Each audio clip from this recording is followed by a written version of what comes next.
I have a great example of who not to ask. I went to this AP seminar in Fresno for people who were in the television business, and I was this young, very passionate, excited, eager beaver intern at a local station, still in college, hadn't even graduated yet, and I had my first ever little resume tape. I would dress up in my little business suit, and I would, go in and get this videographer to just tape me doing a stand-up and talking in front of the camera about something random that I would make up on the spot.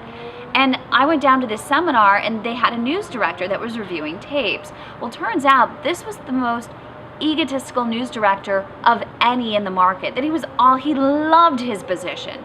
Absolutely was like, I'm God, I get to be in control of all people's careers, I can make them or break them. Not really someone that you want to actually critique your tape, because no matter what, it's going to be negative.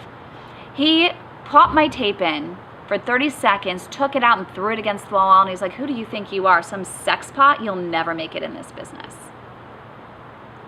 It was the most horrible moment ever for me.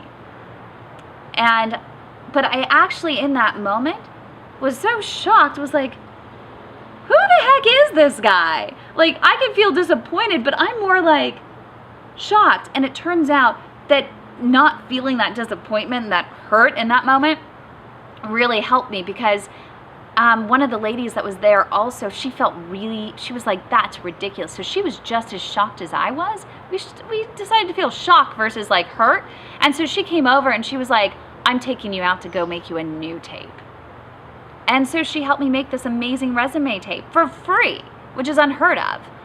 Another situation was also in Fresno, that my agent called me and said, hey, this news director really wants to have you come down for an interview. And I go down there, and he says, I haven't even looked at your tape, but I'm supposed to hire women even though I want a man, so why should I hire you?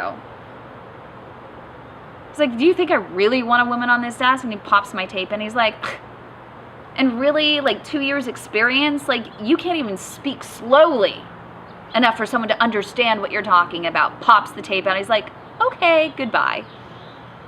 Like, really? So you have to be very, very careful, in who, you listen to, who you get feedback from. That could have easily deterred me, from my ultimate goal if I would have let it penetrate. But I chose, not to.